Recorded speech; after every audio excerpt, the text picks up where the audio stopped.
ஆச்சி அதிரசமா விடுங்க, கையில தட்டி சூடான எண்ணெயில பொரிச்சா அதிரசம் ரெடி. ஆப்கான் அமைச்சர் செய்தியாளர் சந்திப்பில் பெண் பத்திரிகையாளர்களுக்கு அனுமதி வழங்கப்பட்டிருக்கிறது. மேலும் விவரங்களை எமது செய்தியாளர் ரமேஷ் வழங்க கேட்கலாம். ரமேஷ், முழு விவரங்கள் என்ன பதிவு பண்ணுங்க. அரசுமுறை பயணமாக இந்தியா வந்துள்ள ஆப்கான் வெளியுறவு அமைச்சர் அமீர்கான் முத்தாகி சற்று நேரத்தில் டெல்லியில் இருக்கக்கூடிய ஆப்கான் தூதரகத்தில் செய்தியாளர்களை சந்திக்கிறார். குறிப்பாக ஆப்கான் பாகிஸ்தான் எல்லை பகுதியில் இரு நாட்டு ராணுவத்தினரிடையே நடைபெற்று வரக்கூடிய மோதல் தொடர்பாக இந்த செய்தியாளர் சந்திப்பு நடைபெற இருக்கிறது.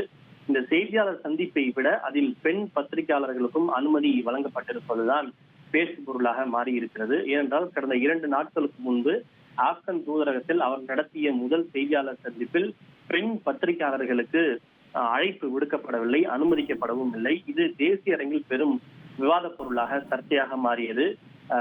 காங்கிரஸ் கட்சியை சேர்ந்த பிரியங்கா காந்தி, மக்களவை எதிர்க்கட்சி தலைவர் ராகுல் காந்தி, முன்னாள் மத்திய அமைச்சர் ப சிதம்பரம், திமுக எம்பி கனிமொழி, திரிணாமுல் காங்கிரஸ் எம்பி மஹுவா மைத்ரா உள்ளிட்ட பலரும் தங்களுடைய கடும் கண்டனத்தையும் எதிர்ப்பையும் பதிவு செய்திருந்தனர். இந்த நிலையில்தான் 2வது முறையாக அவர் இன்று நடத்தக்கூடிய செய்தியாளர் சந்திப்பில் ஆண்கள், பெண்கள், தேசிய மற்றும் சர்வதேச பத்திரிகையாளர்கள் என அனைத்து தரப்பினருக்கும் அழைப்பு விடுக்கப்பட்டிருப்பது முக்கியத்துவம் வாய்ந்ததாக பார்க்கப்படுகிறது. விவரங்களுக்கு நன்றி ரமேஷ். ஆச்சி அதிரசமா விடுங்க, கையில தட்டி சூடான எண்ணெயில பொரிச்சா அதிரசம் ரெடி.